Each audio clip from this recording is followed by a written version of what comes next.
Welcome to the NOFC podcast, everyone. This is episode 38 with my guest and friend, I consider my friend, Marty Hansen.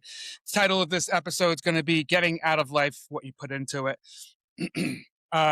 This introduction is going to be a little bit different. I'll let you, Marty, talk about your actual going up in the ranks in your history, but I'll give an introduction on how I view you and your family in general.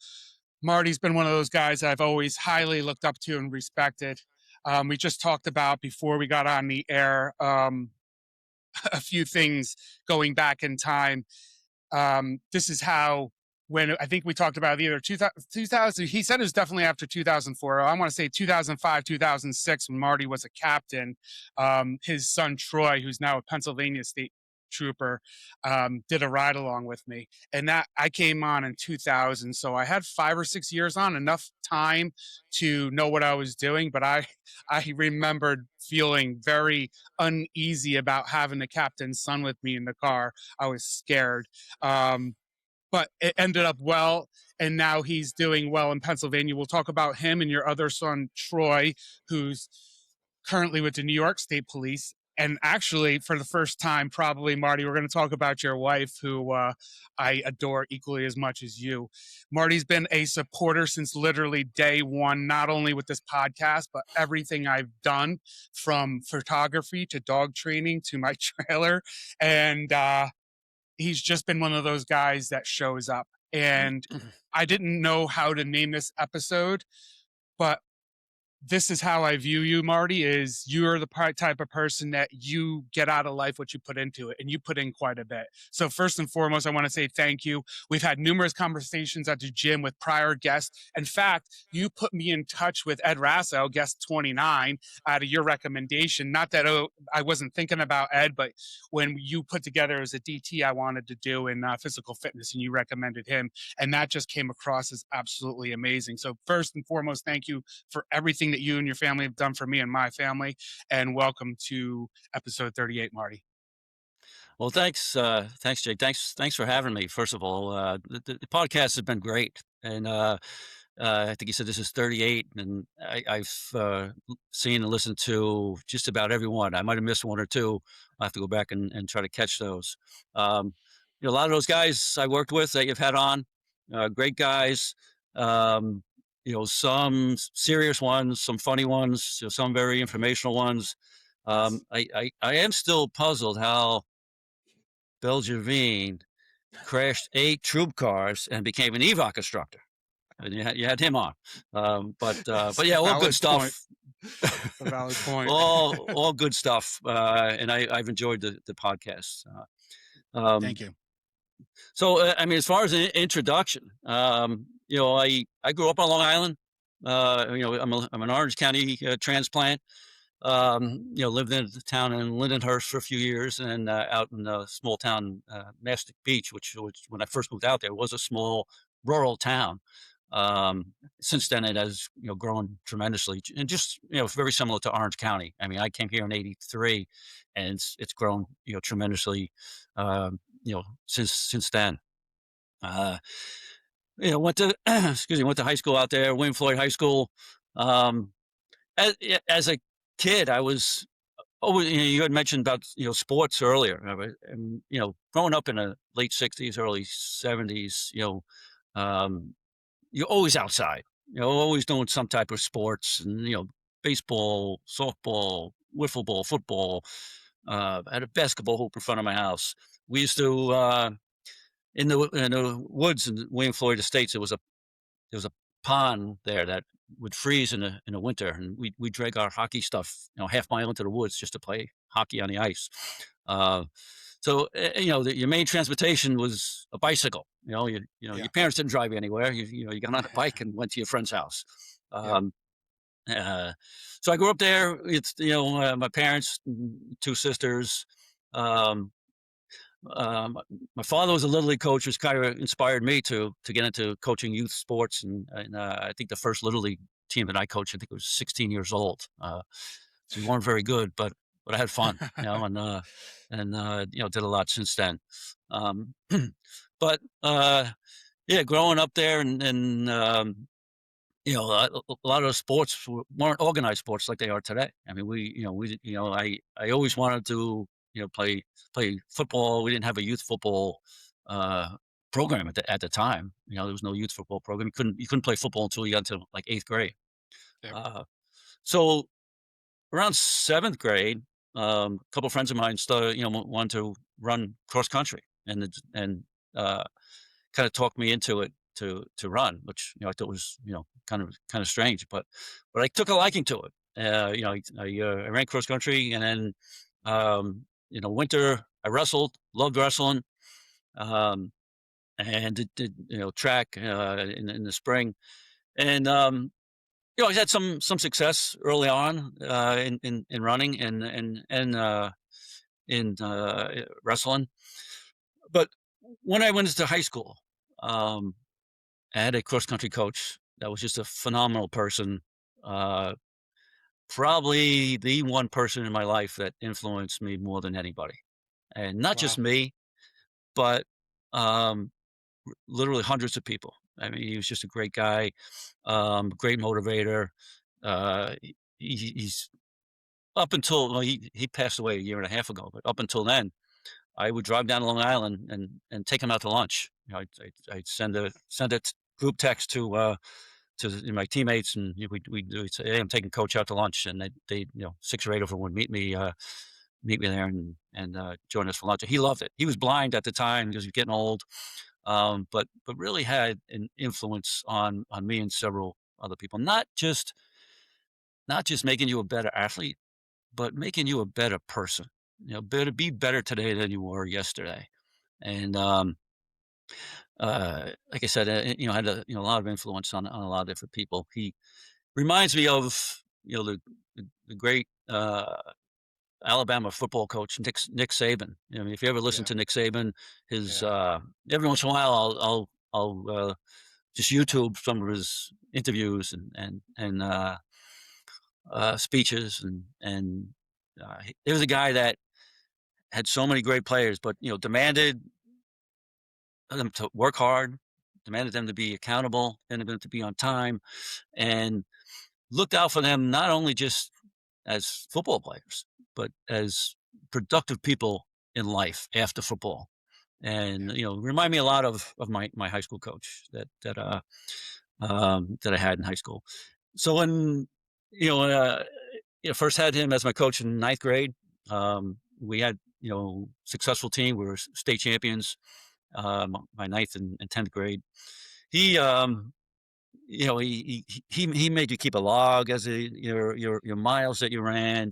He made you set goals as to what you were going to do, and this stuff that just carried on, into the rest of my life.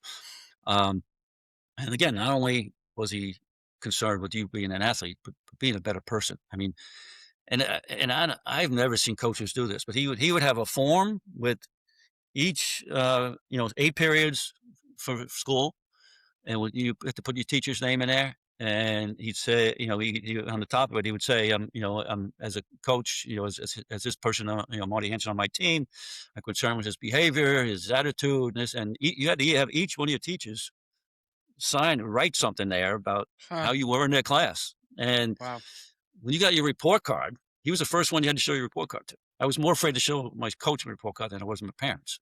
So what But would he do? What would he and do if like let's just say if you had a bad report on your report card, would he reprimand you or not allow you to participate, or would he work you harder? um, sometimes a little bit of each. I mean, I mean, it's funny. We always joke about this, but he at one time or another he threw you off the team for some reason. You know, and then you had to kind of humble your way back. Yeah. It was maybe a way of humbling you, but but he was a successful coach. He was successful as far as teaching us to just to be better people. Um, but we ran ran a lot of miles. He had us in the summertime, what we called a 1,000-mile club from June 1st to September 8th, I think it's 100 days. 1,000 miles is 10 miles a day. And Wow. I tell you, between my freshman, sophomore year, sophomore, junior year, I ran almost 1,400 miles in those summers.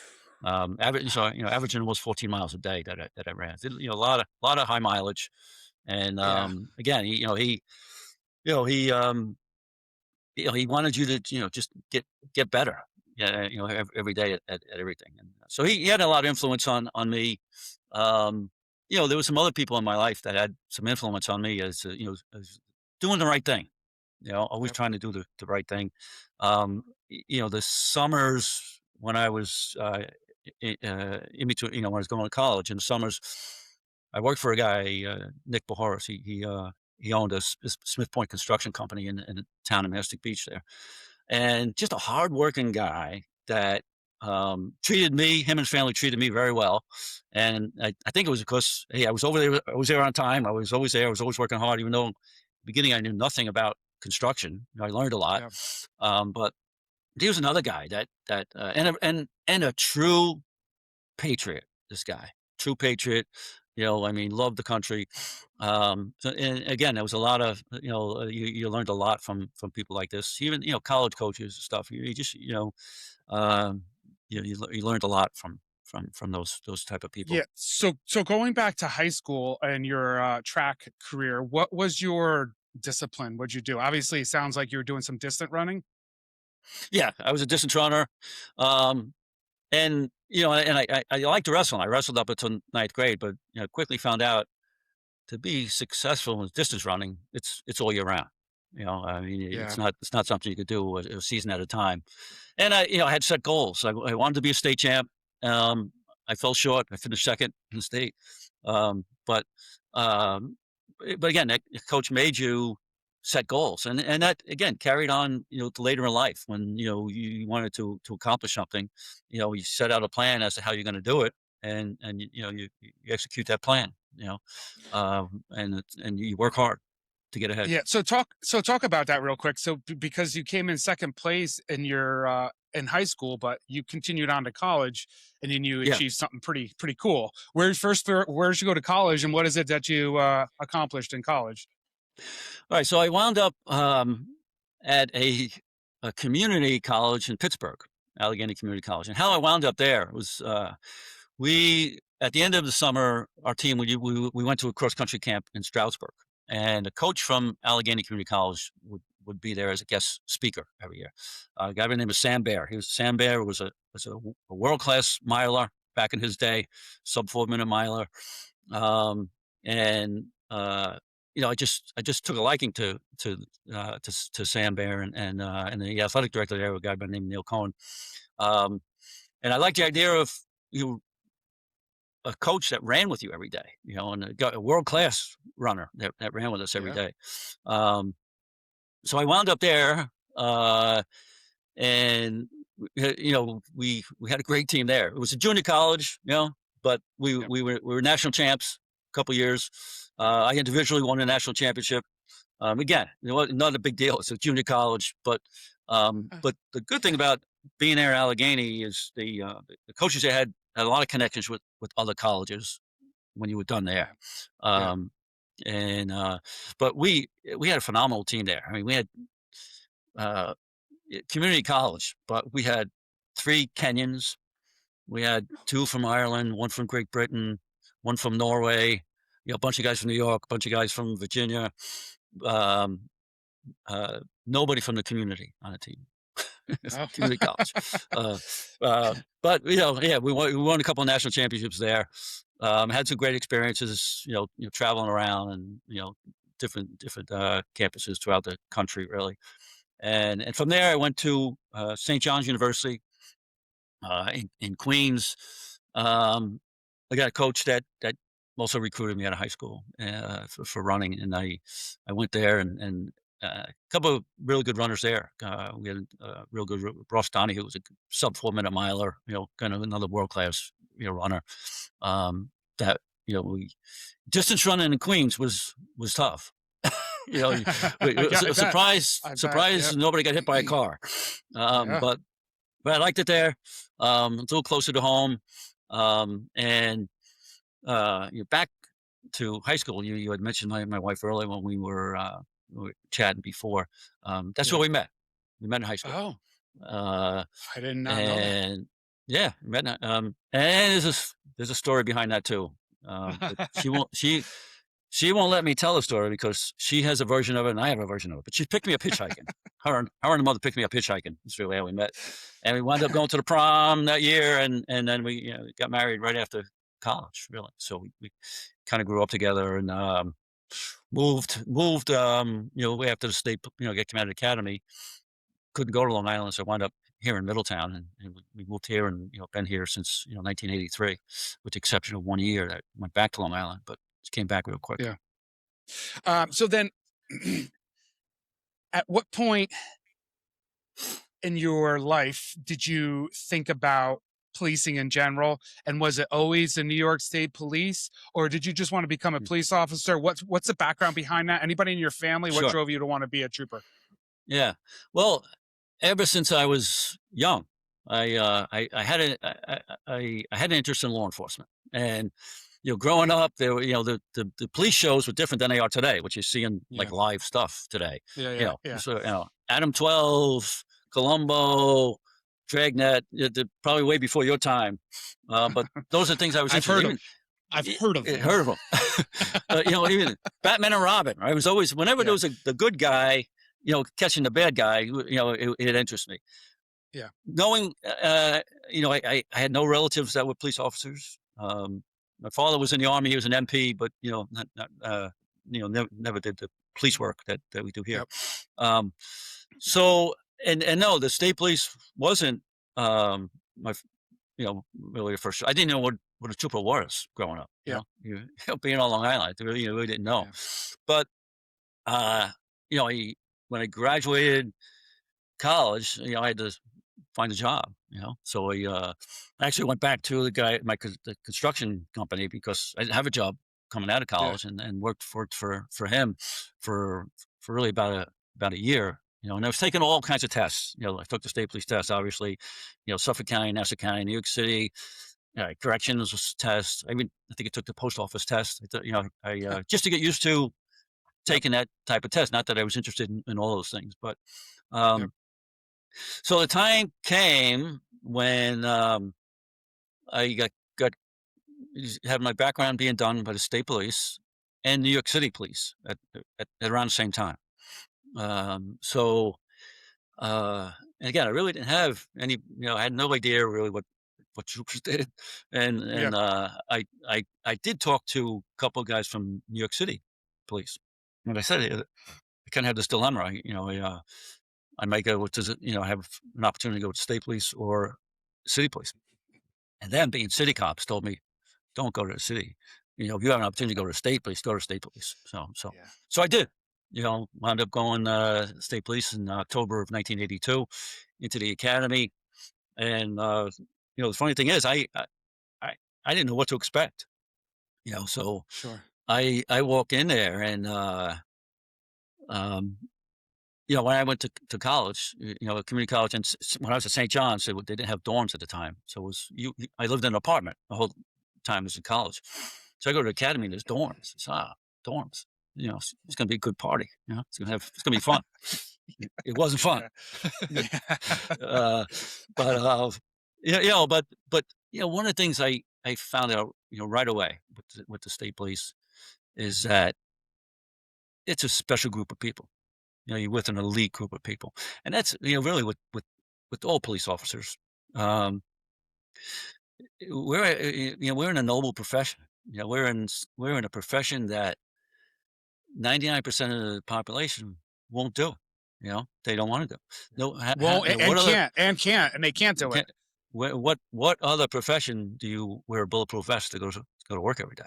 You Right. know, Right. and it's the profession that gets beat up the most by the press, right? Sure. And I've had conversations with people about what we do, and some of it's not not great conversations, but, um, there was, it was actually, a relative of mine talk, had, made a comment about, being trigger happy and untrained and, it's just stupid stuff. And I said, "Well," I said, "Let me ask you something." I said, "If you have to go to work today, all right, and you have to make an important decision, and you have a couple of options, all right, and you have to make the decision, but you have to make that decision in less than a second. Now. Yeah, now. Yeah. There's If no you make yeah, if you make yeah, that wrong decision, you get fired. yeah. If you make takes you more than a second to make it, you die, right?" Right, right. So, and they said, "Well, that's not fair. Well, that doesn't happen." I said, "It doesn't happen except for police officers. Yep. It does happen because Yeah. there are times when you have to make now, no police officer comes to work every day and say, "I hope I get to use my gun today." Nobody does No, that. But no. but when the time comes, that's a split-second decision. Sure. It's a split-second decision that a jury, right, will hear a ton of evidence, a ton of testimony, and take as long as they need to make a decision whether you made the right decision in less than a second. You know, Yeah. so it's and yeah, we see it on the news all the time. And just look at just recently uh, the White House Correspondents' Dinner, right? Yeah. I Yep. mean, what happened there? People were diving under tables, which they should have. Get out of the way. Yes. The Yeah. police officers came running, towards the gunfire, came running in Sure. to protect everybody. That's what we do. Yep. 99% of the population do it. Yeah. No, So no. it's and hey, are we perfect? No. But when we're not perfect, the media certainly lets us know. You know. Yeah, we know about it when we're not Um, perfect, that's for sure. So real quick, Marty, go so I wanna go back a little bit in time. sure. I'm a little curious to know, since the law enforcement, was kind of like a passion of yours, but not necessarily a goal, or at some point it was a goal. What was your, major in college? Like, what did you major in? What was your Criminal focus? justice. Oh, it Criminal was, okay. justice. It Yeah. was But criminal I justice. tell you, when people ask me, they're going to college, I don't recommend it. Only Yeah, because one, you don't need it. You don't need a criminal yep, justice degree to become a police officer. And if you decide not to become a police officer, or you can't pass a background for whatever reason, then what do you do with the criminal justice degree? So yep, I kind of discourage it. I say, hey, you want to take a few elective courses in criminal justice, great, but I I I usually don't recommend it. yeah. Major in criminal I justice. I completely see the logic in that, absolutely. Yeah, And yeah, my other question was, so really didn't get too much into the academy other than it was a shell shock for you, but, uh-huh. being that you were such a good runner, how did you fare in the academy Good question. regarding that? Good question. When we had liberty, time off, I went out and ran Did you because really? when we were running in a group, it was kind of slow. Well, Uh, yeah, that's I true. I, That's re- very I true. remember when one time the counselors had us in the rear parking lot, running loops around the rear parking lot, and it's funny. Each one of them would take a turn running one loop because they were just trying to just bury us, Yeah. and they couldn't bury me. Even we're each one running one at a time, taking one loop at a time. I didn't pass them because I wasn't that stupid. Yeah, but Oh, I can imagine um, the conversations they had about you afterwards. uh, They were probably like, "We uh, can't fuck with this guy." yeah, but I tell you the truth, John Penny, who was one of the PT instructors there, was worked out of Middletown at the time. He got me, he convinced me to go to Middletown, and he said, he goes, but you have to run. We run a police chase in Massachusetts, and I came out of academy in March. I think the police chase was maybe in May or June, and he says we're going to go run this police chase, which is a race in Massachusetts used to run. I don't know if they still run it, um, but there was another good runner from Kingston, Mike Kelly. If you remember Mike Kelly. Mike Kelly, tragically was killed in a car crash. Great guy, and we used to do some training runs together. Um, so we went, group of us, went out to Massachusetts, and uh, remind me, there's another story with my wife with that too. But we go out there to run that race, and me and Mike Kelly, we ran away with it, and we tied for first place in that race, and we won it as a team. I think the third place guy was a trooper too. Uh, but Huh. had a good time, and it was so anyway. We were meeting over in Newburgh, and you had a couple of vans. We were going to meet over there, and my wife had come because she would go to all of my races when I was running, and Yep. um, so I remember somebody saying, "Is your wife coming too?" I said, "Well, can she come?" Because Yeah, I yeah, thought yeah, she was yeah. coming. So, yeah, let her come. So that was her first experience with a bunch of troopers, Oh boy. especially on the ride back. Yeah. We did had to stop and use the restroom on the side of the road a couple of times. But it was her first experience with that. It was kind of interesting and funny. But Yep. uh, uh, but yeah, so running in the academy, that was the easy part, really. Uh, Yeah. Yeah. For because you. um, it was like I said, if I had time off, I went out for a run. Yeah. So you graduate. What month did you graduate? Did you say it was May? From the academy, April? March. I March. uh, Which year? Yeah, I March. got out of academy in March March. 26th, I think it was. Yeah. And you said you immediately get assigned to Middletown. That's where you do FTO. I get to Middletown.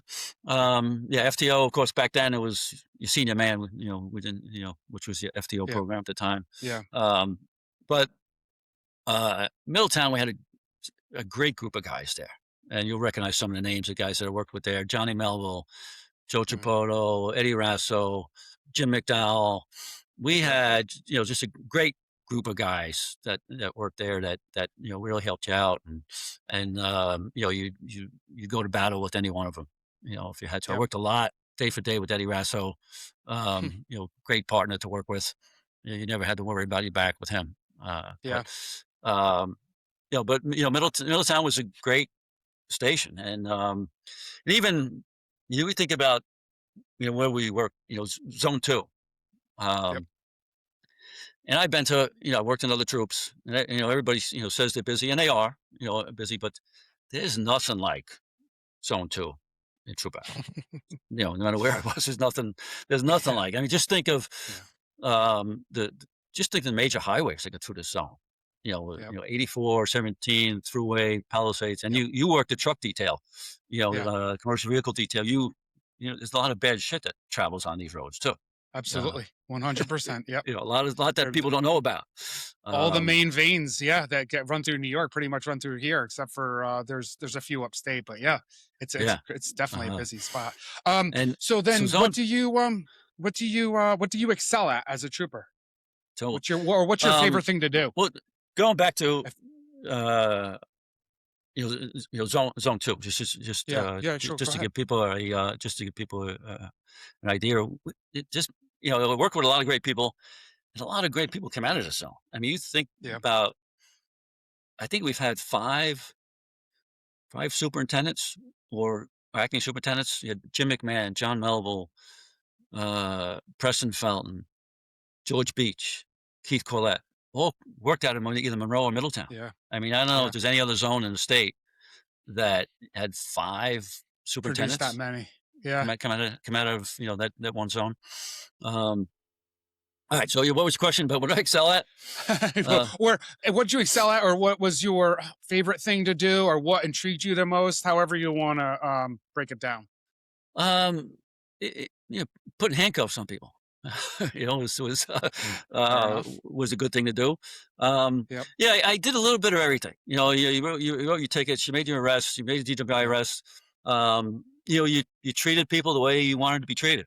Or member of Yep. your family wanted to be treated, Yep. and when you receive those compliments, it was better than anything else. When people say, "Hey, Yeah. you had a contact with a friend of mine or a family member," Yep. and that was better than anything else. Uh, You know what's really weird, Marty, is that exact statement that you just made was what my FTO told me. Chris Jones, remember Chris Jones? uh-huh. Chris Jones told me that exact thing. One of the first days I was with him, he said, "If you do one thing, you'll be as successful as you can possibly be. Treat every person that you interact with as if you would want your mother or a family member treated. Sure. And as long as you do that at first encounter, you lay that foundation and then you just go from there. And that was Yeah. something I always tried to make sure that I instilled and each time I made contact with somebody is Sure. treat them And fairly. and and there were times when, yeah, you had to raise your voice and you had to treat somebody a little Yeah. different. Yes. But there was, Yeah. it was better to treat people with, with respect, than Absolutely. anything else. Yep. Um, and like I said, being in Middletown, um, just worked with a lot of great people. Had a lot of great bosses. Although I don't like to use the word boss. It's better to say leaders. My first station commander was Greg Sittler, who you know from the retirees meetings we have monthly. Yep. He was my station commander. He's my zone commander. He's my troop commander. He retired as a lieutenant colonel. Um, so guys like that. Some of the bosses I had were great, with the exception of just one, um, who was an asshole, but that's okay. Got through that. But all the the bosses that I've had, the people I worked side by side with, when I became a boss, people that worked for me, they're just great people. And I still, when I hear about stuff that the troopers do on the road, the men and women that we have, I'm in awe of what they do. And even though the stuff I did, our people just do a lot of great things every day that really Yep. they don't get credit for. Sure. But again, we all up the ladder. Some people complain about some, bosses we've had, and are there a couple that are probably in over their head? Yeah, but I think for the most part, we've had great leaders on this job. I think we've Yeah. had great leaders on this job. And even, Yeah. I never want to forget our civilian staff. You know, Sure. um, they do so much that they don't get credit for. And I would I've had some I would great. tend to yeah, I would tend to uh, agree with you, and not to cut you off, I'm sorry, but I want you to yeah, continue that thought, but no one's brought that up yet in a podcast, and I don't think it's purposefully done, but they're probably one of the most overlooked assets that we have in the state police is our civilian force, our absolutely. civilian staff. Absolutely. So I'm So sorry, go ahead. we couldn't exist as an agency today without them. Yeah, They do so much that they don't get credit for, that we really couldn't exist as an agency today without our civilian staff. That sure. from secretaries, principal clerk to the guys in the garage, Yeah, making sure the cars, our office on four yep, wheels, is safe. yep, yep, They really do a lot for what, and I've had some really good secretaries over the years that made my job easier, um, yep. and a couple not so good, but for the most part, I've had some. Whenever I was in a busy spot, I had a very good secretary, which helped tremendously. You know, Yeah, yeah. so So before we get too far ahead of ourselves, that was 80, you said 83 you get out of the academy? yeah, went in '82, 83? came out in March of '83, Okay, and I was here in Troop F for a year. okay, Um, because you couldn't go to Troop L, couldn't go to Long Island right out of the academy at the time. But I had a house down there, and we were from there. So after a year, I transferred to Troop L. Excuse me, and I I didn't really like the work. The summertime I worked out in Riverhead, which is now Riverside. So you basically worked in the Hamptons in the summer, which was a lot of fun. It was, it's a party every day in the Hamptons in the yeah. summertime. Sometimes almost too easy, like shooting fish in a barrel. But but the other 9 months of the year, there's nothing. And Yeah, I really want to do police work. sure. So I came back to Troop F, back to Middletown. After spending it was a year here, a year down there, and I came back, and then started, a lot of the guys was, studying for, started studying that competitive mindset that we had there with a lot of those Yeah, guys that I mentioned. That's what you did. You'd want to go into BCI, which I did. wanted to go into BCI, and we're, we're studying to, like Eddie Rasso and I studied together, for sergeants and lieutenants. And, so I wound up making sergeant in with January of 1988. And, Okay. uh, and at the time I was on the BCI list, and back then they had changed that since then. But when you were on a BCI list and you got transferred or made sergeant, went to another troop, and you came off the BCI list. So we really got penalized for it, because then you're in another troop, and then I got to put you on their BCI list as soon as you walk in the door there, right? So Yeah. Yeah. they changed that after that, where you had to remain on that list for a certain amount of time. I don't know, it was 6 months or a year or whatever it was. But so anyway, I made sergeant, um, and I went to Tarrytown, which was an experience. And I hope that they're not doing this now. But when I went when I went to Tarrytown, it was a two sergeant station, and there's more sergeants there now, I know, but there was two sergeant station. One of the sergeants got promoted to zone sergeant, and another sergeant wound up going into BCI. They replaced two of them with me as a brand new. I was a trooper yesterday, and today I'm really the Yeah. acting station commander. And so it was an experience. It was an adjustment that you had to adjust really fast because Yeah. you were there alone. And again, I hope that they don't do that anymore. But there was and to be honest with you, Tarrytown back then had a couple of serious personnel problems too, which is another reason why I was kind of surprised that they replaced two sergeants with one brand new one at the time. Yeah. But so I'm there for a couple of months, and they bring in a guy that's already a station commander that transfers in there, and then he got promoted to zone sergeant a few months later, and I got promoted to station commander after being sergeant for about 6 months, um, and then transferred back to Troop F. After a while, although we got there was three of us there that the one that got promoted to zone sergeant, and there's a line sergeant came in, and it was me. I was station commander. I was from F. They wanted to go back to K. We all had transfer requests in, which got denied. Which that's a whole nother podcast, which I wouldn't get into now. Uh, but there was a grievance. Eh, there was actually a grievance and a lawsuit that I wound up not winning. But and I think the PBA was not as strong back then as it is today. I don't think they would get away with it today. But anyway, it was, again, it's a whole other podcast. So eventually I get back to Troop F. I spent some time over in Newburgh, a couple of months, and then wound up coming over to Middletown as a station commander there for another year or so, and then got promoted to zone sergeant. With I think just when I came on the job, the zone sergeants were dinosaurs, and Yeah. I made zone sergeant. I think I had just under 8 years on. And again, working out of Monroe as a zone sergeant, busy spot. It's constantly doing administrative reports, personnel complaints, file trees. Yep. It's just a busy spot. And this part of the state, lower part of the state, you constantly every 6 months you get in 40, 50 Yeah. new troopers. So Yep. with that comes new trooper problems.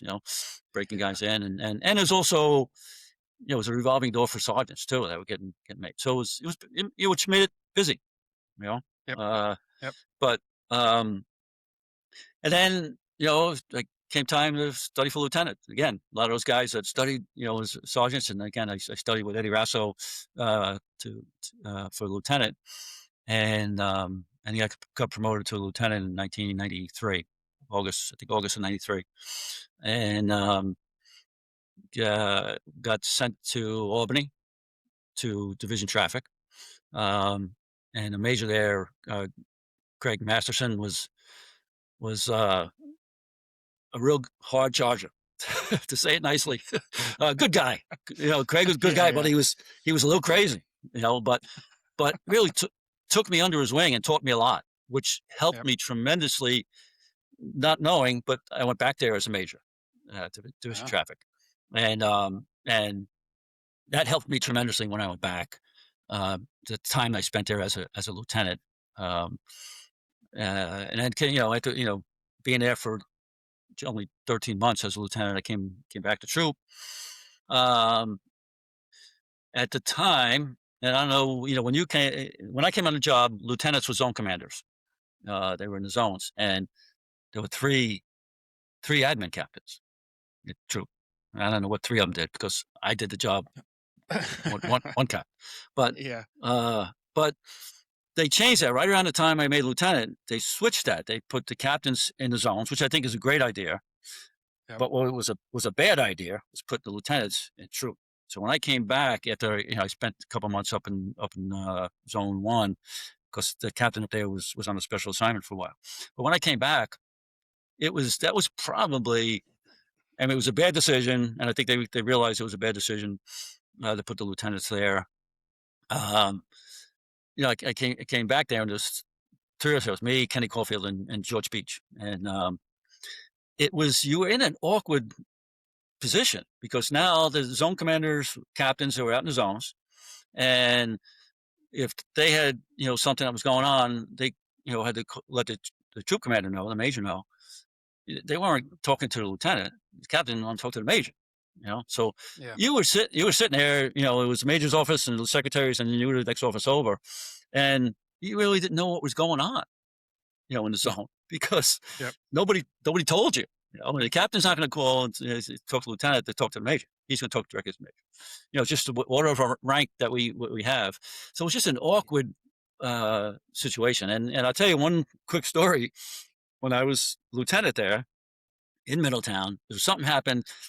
Uh, it was a suspicious package on a school bus in Minnesink. Okay, Okay. Minnesink, Huh. where my kids go Yeah. to school, where you went to school, Yeah. right? Yep. Yep. So the captain talked to the major about the suspicious package. Major talks to field command about it. I'm, you know, two officers over. I don't hear nothing about it because nobody's Yeah. telling me about it. And unless you overhear something or you hear, it and depends on who. Sometimes the major would maybe tell you about it. And this Yeah. one kind of interests me because my Yeah. kids go to that school, Yep. and so I didn't hear anything about it. Right around lunchtime, the major, which was Bill DeBlock at the time, he had gone out to lunch. The field commander calls down, and it was Colonel Lou at the time, and he talks to the secretary, was wanting to know the status of this suspicious package on the school bus. So here said, the major's not here. He must ask who's there. Well, Lieutenant Hansen's here. So he puts me on. She puts me on, and so Colonel Lou says, I want to find, what's the status of this package on the school bus? It's the first I'm hearing of it. Of Oh, course, Jesus. I always said the worst answer you can give a boss is, "I don't know," right? Yeah. Yeah. I didn't know. Well, I'll tell you, Colonel Lou went up one side and down the other, yelling. I mean, I had the phone out here, and and even Patty Salamo was the secretary at the time. She hears him in the next room, you know. Oh boy. And I was like, Yeah. "Well, what do you say to the colonel?" I said, well, I wanted to say, well, it's your fault because you guys created this, but Yeah. Yeah. no, sir, I'll find out and get right back to you. Yep. But it was just an awkward position for a uniform lieutenant at the time. Yeah. And I think they realized that and then made that change, put lieutenants out as assistant zone commanders and put an admin captain in, which I was in that position a couple of times in a couple of different places. Um, but uh, it was good. Yeah. Yeah. So how long are you lieutenant, and then where do you go from there? I was a lieutenant for about 5 years, made captain in 1998. And I went out to Binghamton. Actually, replaced Eddie Rasso was out there as the captain Oh. for I don't know about 6 months or so. I went out to Binghamton, and really thinking that how long could it be before I'm back? Oh, it was 3 years and 13 days that I was out Oof. there. But I like Binghamton. I mean, it was what was nice about it. It was a very manageable zone because it was busy for them. It was only about 60 troopers in the zone, but in Monroe you had 120, 130, Yeah. so it was half the size. Yep. But had a couple good zone sergeants out there that again some old timers that helped me out quite a bit, and Um, one thing about when you move up the ranks is that and it's this with anything. You have to never stop learning. And even though you have something shiny on your collar, doesn't mean you're the smartest guy in the room. Sure. You have to. Our people are our best resource, and you have to use them. Square peg, square hole, round peg, round hole. And you have to use your people, to help you really. Yep. Um, and so being out in Binghamton, it was um, you were able to, like I said, it was very manageable because it wasn't as busy and Yeah. you didn't have as many troopers. So you're able to get out and meet all the troopers, Yep. and Yeah. meet, Yeah. judges and politicians and whatnot. Really what you should be doing. Um, Yeah. and when I was out there, we had a really rundown zone station there, and so wound up uh, building a new one when I was out there. And one of the zonies there, old Tommy Rounds, he just shook his head. He goes, "Well, a lot of people have tried, but," he says, "good luck." And that just motivated me to get it done, and I Yeah. did. We That's wound up awesome. building a new station um, right there in just outside of Binghamton, Kirkwood, and because just the morale goes way up. The guys come from Sure. place that's fallen apart into a brand new Yep. station. I was only there for a couple months before I transferred back Yeah. Hey, to real quick, Beth. before we continue on past this, I've never asked anybody this, but as you were speaking, it came to my mind, and I'm very curious to know. So you're from Long Island. You do almost your whole career minus these 3.5 in Binghamton, and then you're back to F. Is that right? Oh no, you end up going up Yeah, to traffic in Albany. uh, But I was in so traffic. I was in K. I did that's a right. year in So L. is your how about let's just frame it like this. When you go to a place that you're not familiar with, for let's just take Binghamton for example, how do you get accepted? And maybe it's a different accept in different zones or different troops, but like how do you feel as like an outsider going in a leadership position, especially a captain, not knowing anybody or anything about that particular area? What's that feel like? It is a little different because you have to learn really, Yeah. where the stations are, where the politics of the area, Yep. the people themselves, and you be yourself, and again, you treat people fairly. You want to get things done. Like I said, get building that new station Yep. was something that I wanted to get done. Um, and you just yeah, you learn from your zone sergeants, and they, because they want to help you as much as possible. Yep. A good major out there that was very good to me. Um, and it was, it was a great experience out there. One of the things out there, which is a little different from here, uh, is that the media, because here we're kind of overshadowed by New York City media. We used to Yeah. have cable six close by up on Tower Road here in Middletown, where that was years ago. But you really don't have the television media here unless something really big happens. So you get somebody from Yeah. get New York City. There you Yep. have like um, three television stations, media that are kind of competing for sound bites and stuff. And I was probably on the media more in Binghamton than anywhere else. My other, 32 years in the career, Yep. and they, if you were receptive to them, they were always eager to get a soundbite, and I became friendly with them, and I would, I would always ask, "Hey, what are you going to ask? What are you looking for?" And sometimes they call up. I remember one time they call up said, we had a drowning. Springtime usually get a couple drownings here and there, and they wanted me to do something on safety tips for boating. I said, well, maybe you want to try the Coast Guard? And I said, no, we tried them, they won't do it. It's okay. And I mean, growing up on Long Island, I was always in a boat. I took I was always in a boat or on the beach, and I did take boat safety course. So I just looked stuff up, and I did an interview with them, and they loved it. You know, Yeah. but yeah, you're on them. If you're on the media a lot, there than anywhere else. So you leave Binghamton, and then which from captain, what's your trajectory there? What's that look like?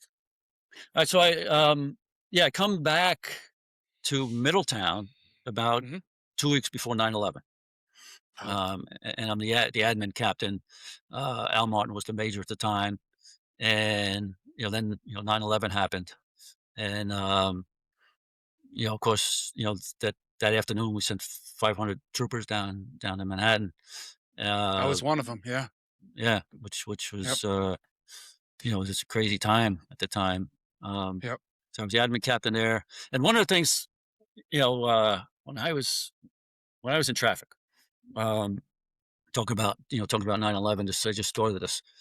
Um, what we do on the road, we do a lot of highway Yeah. safety traffic enforcement stuff, but probably more than anything else. And when I was up there, we discovered that there was at a time when traffic fatalities were w- were were going down every year. After 9/11, uh, October, November, December, we discovered this like a few years later. All of a sudden, there was Hmm. a spike in traffic fatalities, and we said, "Why? Why at the end of that year? Why was there a spike?" And we said, after 9/11, when we sent 500 people down in New York City, we had a different focus for several months after that. Mm. We basically abandoned our highway safety program for those at least those 3 months.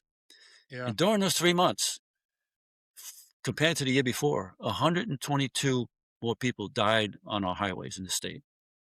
And think about that. Well, you talk about all the people that died 9/11, all the people Yeah. that still dying from traffic related, uh, I mean, uh, cancer related or illnesses from 9/11. Um, you know, 122 or so more people died on our highways Yeah. because we weren't doing enforcement.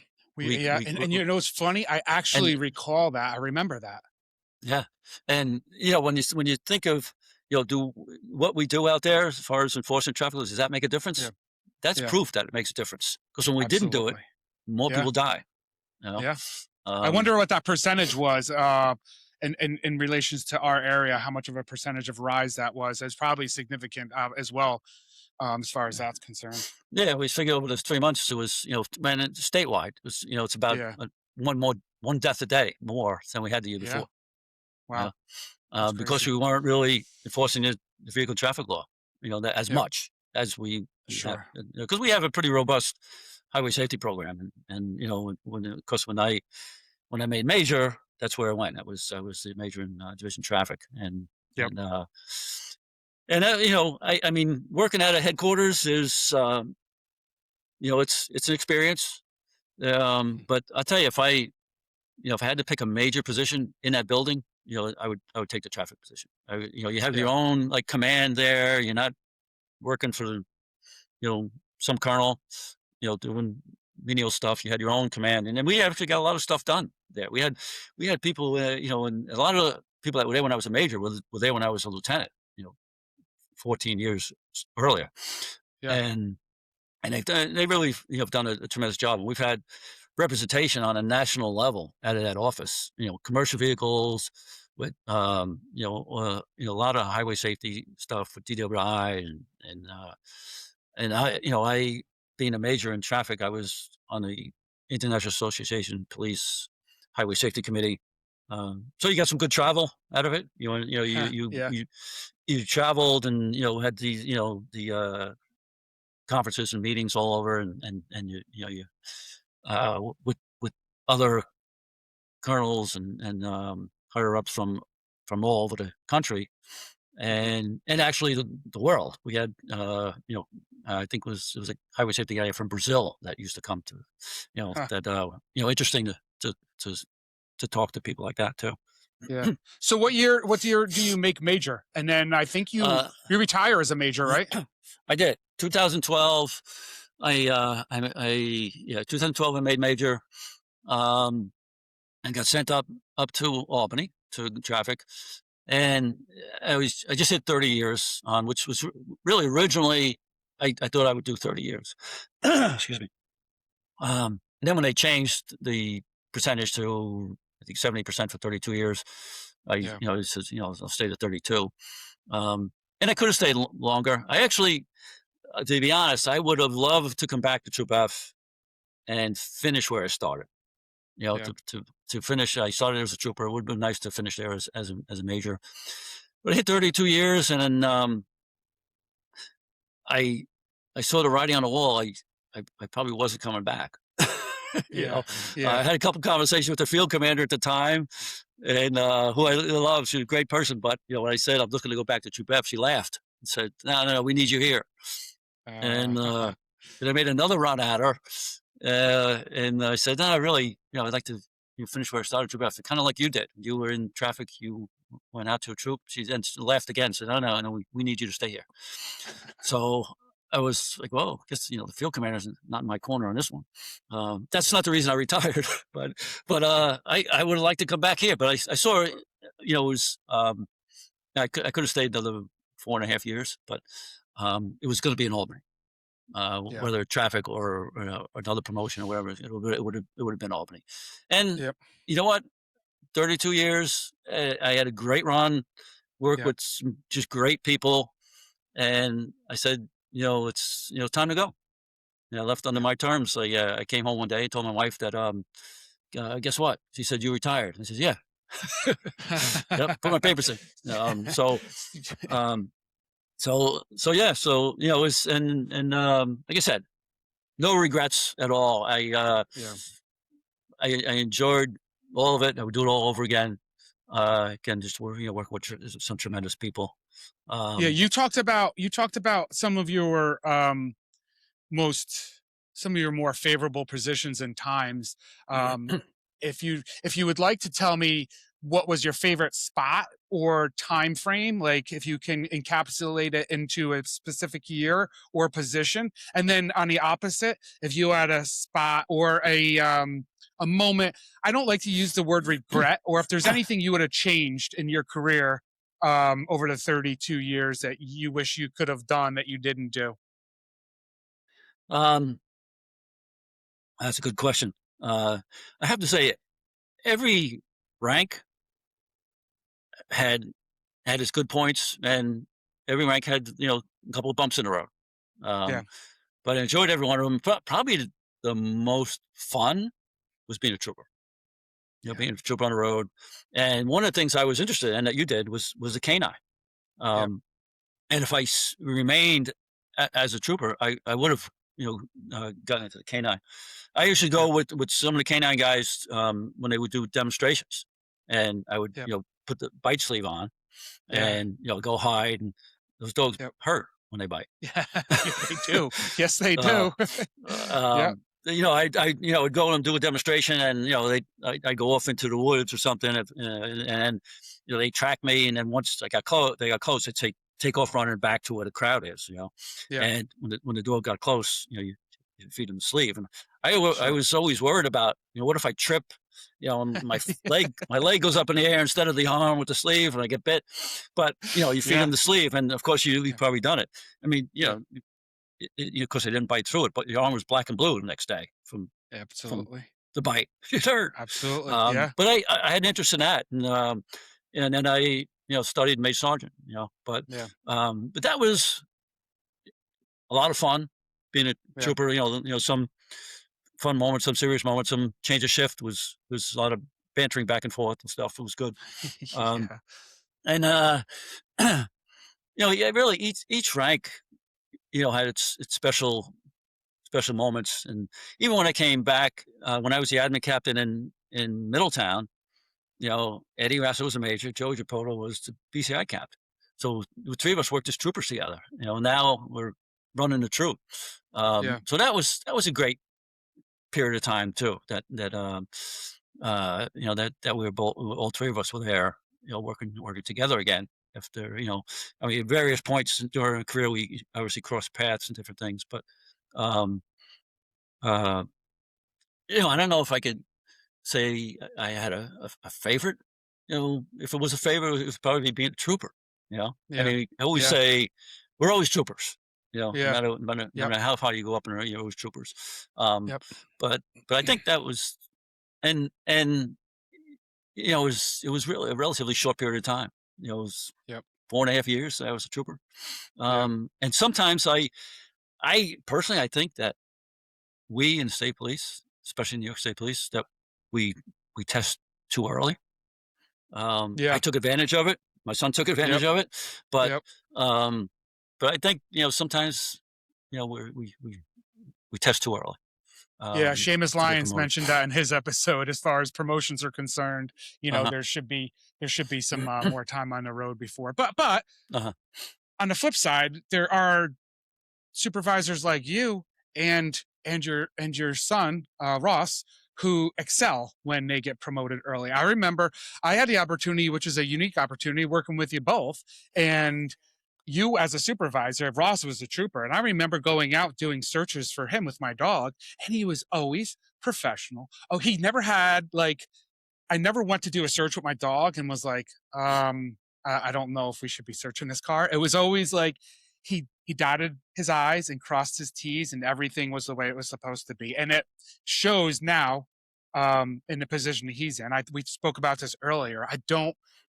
Maybe there's people that dislike him. I don't know, but I've not heard anything bad about him, and it seems as if he's doing a equally good job as you did.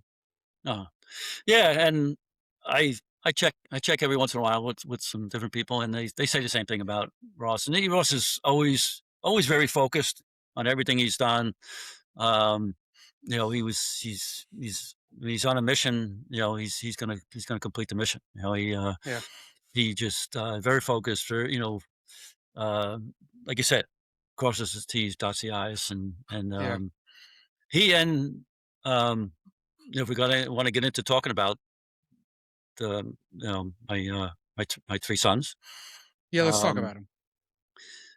my oldest son, Brett, didn't get into law enforcement. He's a physical therapist, lives in Pennsylvania. Um, stayed right in that area where he went to college there, and so did Troy, where he's out there. But Brett didn't follow me that way, but he was Menacing Valley graduated. He was a scholar athlete, and so was I when I graduated high school. So I could say he followed my footsteps that way, but not in not in law enforcement. Again, the sports. Brett was football, baseball, wrestling. Played baseball in college, another kid that was very focused. Got into the PT program, which you know hard to get into, and excelled there, and just that's what he always wanted to do, and that was his goal, and he got it. Um, Troy, who's a Pennsylvania trooper now, who you mentioned earlier that did a ride along with you Yep. early in your career. He always wanted to be a trooper, and his fourth grade teacher, who is Mike Coletta's mother, Betsy Coletta, Mike Coletta, who's the lieutenant Yeah. now in the state police. Yes, yes, His yes. fourth grade teacher, who we're friends with, showed us his journal. He had to write a journal every day, fourth grade, Yep. that he wanted to be a trooper. He wanted to get the bad guys. So he always wanted to be a trooper. He he went to college out in Lycoming and Williamsport, and took the Pennsylvania test. I think 3 times. Took Iowa test too. Took a few others. Excuse me. And he eventually got called to go into the Pennsylvania State Police. And I would tell my sons, and I tell a lot of kids that they're going into the academy. You want to stay under the radar. You know, you want Yes, don't yes. say anything stupid. Don't do anything stupid. Just Yep. stay under the radar. If they don't know your name after 3 months, you're doing a good job. Yes. So, um, so Troy goes to the academy, and he's actually he's actually a backfill at the Pennsylvania State Police Academy. He's like I don't know, third or fourth day.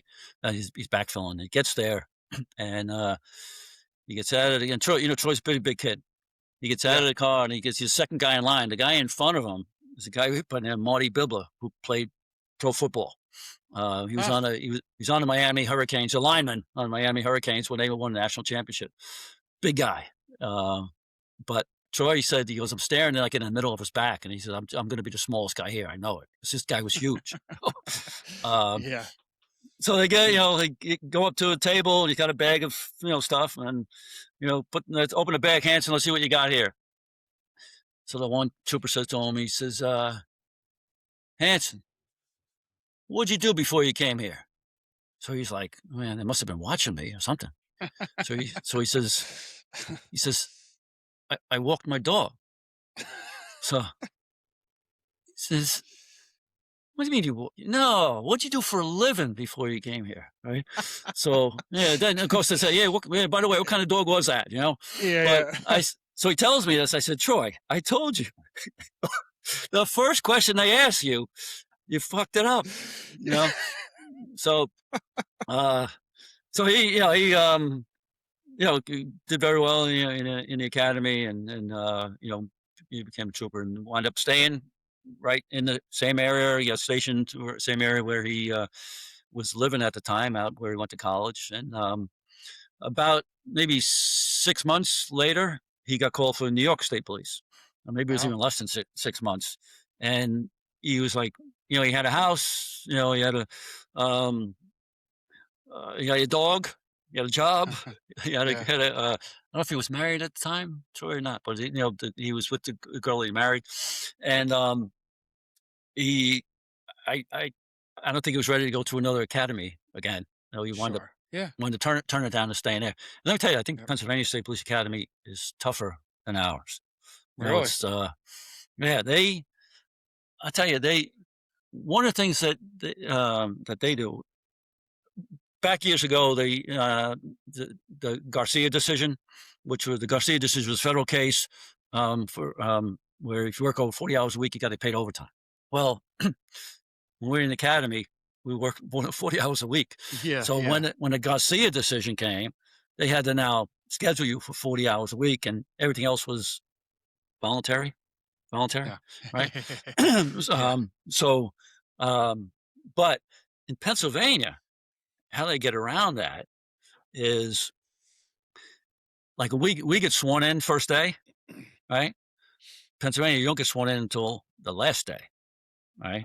Oh, So you're those in dirty. the That's yeah, dirty. starting salary. Our starting salary starts the first day. Their starting salary starts when you come out of the academy. When you're in the academy, they're giving you it's a stipend, which is about Oh, half of their pay. wow. So it's like a tryout, Yeah. So they 6 months tryout. it's a 6 tryout. months. That, Jeez. that's how they get around the Garcia decision. Wow. And so of course, they have you the whole time. And in his academy class, they had you you divide up to 3 platoons. Every third week, your platoon didn't go home. You stayed for the weekend, and you worked. Jeez. He was painting the range. He was picking up. They had a Yeah. storm come through. He's had to pick up branches and stuff, which he got really bad poison ivy for that. Um, One time a horse got loose. They sent Troy to go get the horse. I don't know anything about horses, so there was a girl that was in his squad, very petite little girl that grew up on a horse farm. Um, so petite that not all the stuff fit on her gun Oh, belt, her and gumbo. and Yeah. they Yeah. told her to eat what Troy eats. So so he grabbed her. He said, she had to go get the horse because she grew up. She knew how to handle a Yeah. horse. Yeah. Yeah. Um, but but yeah, I think even when they had to stay there, so your platoon stayed every third week, or if you screwed something up, failed a test or screwed something up, you didn't go home either. You stayed. So there were times Ooh. you could have stayed 2 or 3 weeks at a time and not go Yeah. home. Yeah. But they do allow I don't know if it was Saturday or Sunday, but one of the days that they you can go visit. I think Okay. for an hour. They let them out. You can visit. Yeah. Um, One of the things when he was in the academy, they he would call me, on the weekend, and if he was ever able to make a call during the week, we called his wife, but called me on the weekend, and he'd tell you, just ask how it was going. So one time it was like a Wednesday, and my phone rings and it's him. And I was like, he doesn't usually call me during the week. And yeah, hey Troy, how's it going? He goes, oh, we got pepper spray today. So I said, oh, how was that? So he goes, yeah, no, it wasn't very good. He says, my one eye is really swollen and closed, and a bunch of other guys, and I said, rinse it out again, you'll be fine. You know. So the next day, wound up like 37 of them had to go to the hospital. He Oh, woke up, his geez. eyes were closed. Well, I guess they used a different canister of pepper spray that they're training it with, and was either defective or there was something wrong with it that sent 37 people to the hospital. You know, I was and going to say it had to be either that or they had to hold their eyes open and like spray the actual eyeball yeah, in order for so something so like that to happen. so they had an issue with that. Yeah. And at the time, I had called up Robin Benzinger was our major in the academy, and I kind of asked her. I said, "Hey, do we ever send anybody to the hospital for?" No, never. I said, "Well, Pennsylvania just sent 37 of them. My son was one of Jesus. them." He says, "No," she says, "There's something wrong." Yeah. So how Uh, big, do you remember how big his class was or how big they typically are? Are they um, about the same as it ours? wasn't. It wasn't that. It was a little over 100 because I remember that the Okay. 37 number was about a third of the class. Oh, yeah, that yeah. that that wound up going to the hospital. Um, but uh, but yeah, I thought their academy was a Yeah. little tougher than ours as far as that stuff goes. They have, you have to have steel toed boots because you're working cleaning up horse shit from the Yeah. stables. That's where they keep the horses. You know, Yep. um, so so yeah, you're there working on the weekends. You don't go home. And then, like you said, Yeah. well, they give you an hour. We would go down and visit, Yep. for him for that hour. And I remember asking him. I said, well, "Do you guys ever, go out? Liberty? Do you get Liberty?" He says, "No." He says, You're here. They never were able to leave." You know? Yeah. So what It's, year is it that Troy gets on PA? let me see. Troy, he's got about 13 years on now, so probably around 13 2013 through, or yeah. so. And Yeah. What position is he road or is he He's supervisor? a road trooper. Yep. I talk to him every once in a while about the study. Their first test is a corporal. They have the Yeah. corporal rank, which I really wish we would have. Yeah. Wish we have it, but we haven't used it in over 50 Nope. years or so. Yep. Um, but I talked to him about studying. He says, "Hey, if I study, Pennsylvania's a big state. You can go pretty far away." Yeah. Yeah. But he said True. he's involved with a lot of stuff in his community too, kind of like I was. He's coaching, wrestling and football and Yeah. baseball and involved with some other stuff. And he says my schedule changes from what it is now. I'm not gonna be able to do that stuff. Yeah. He's involved with the youth league. He also is assistant coach at a high school Yeah. wrestling program there. Um, so uh, yeah, he enjoys doing that, and Yeah. that's what he wants to do. So Nothing wrong with um, that. So now you have Ross. How much time Ross, does Ross have on? Ross has about 11 years, just over 11 Ele- years. He's just hit And 11 in March. So he's a captain, correct? Ross, he's a lieutenant. Lieutenant, I'm sorry. Yeah. So Ross never showed any interest in the state in law enforcement growing Mm. up. He he was very good with numbers, um, and he went to school and he's got his master's in accounting, and was actually working for an accounting firm. And we've had a couple of colonels retired now that were accountants too. And so I said to him, I said, "Hey, trooper test coming up. Why don't you just take it and just something to fall back on in case you don't want to Yeah. be in that accounting office anymore." And he took it, which I was kind of surprised that he even took it, and did well on it. And he wound up being in, I guess, a second class off that list, but um, and he was engaged to get married to a wonderful girl, and actually all my daughters-in-law are wonderful, wonderful girls. But he he's engaged, and they make a date for the wedding. And so I look at the calendar. I said, if you go into the next class, you're going to be in the academy during that, and it's a Friday that the wedding date is. So his fiance at the time said, "Well, they'll give him time off, right?" I said, "No, I'm No, gonna give him no, time off. No." no, no. So, um, he goes into the academy, and sure enough, that date is coming up, and so um, they did they wound up letting him go because she says to me, "Well, what's going to happen?" If they don't, I said, "Well, this is what's going to happen. We'll start the cocktail hour. He'll probably show up around 7 o'clock. We'll stop. We'll have a ceremony to get married, and we continue to party. That's Yeah, probably there what's you going to go. happen. You know, Yep.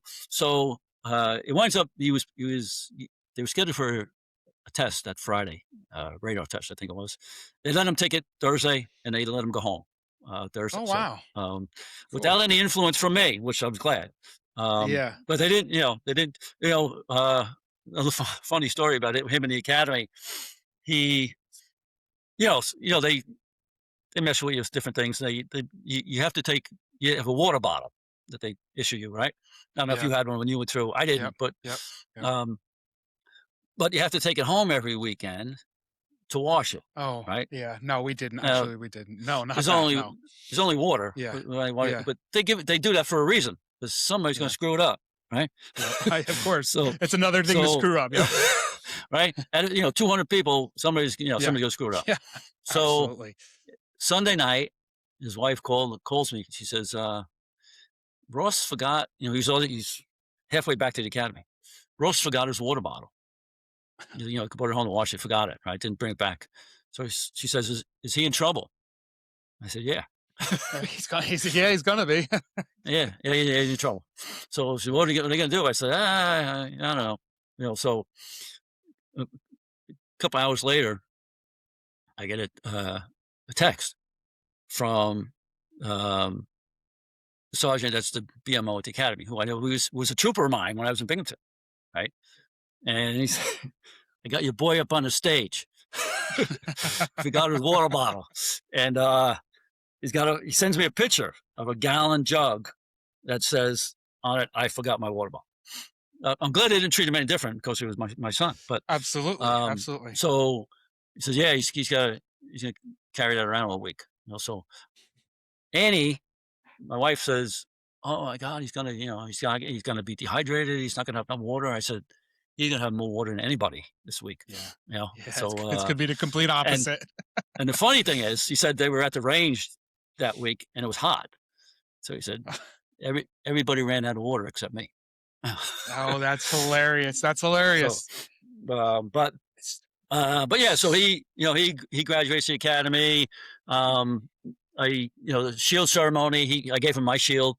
Oh, When that's I had cool. when I had retired, um, I he had taken the test, and I said to the quartermaster up here, I said, "Do me a favor, hold on to this, don't issue it because my son might come on the job, and I'd like to, Yeah. So he has my shield. At the shield ceremony, I presented That's awesome. shield, my shield, the shield that I actually carry.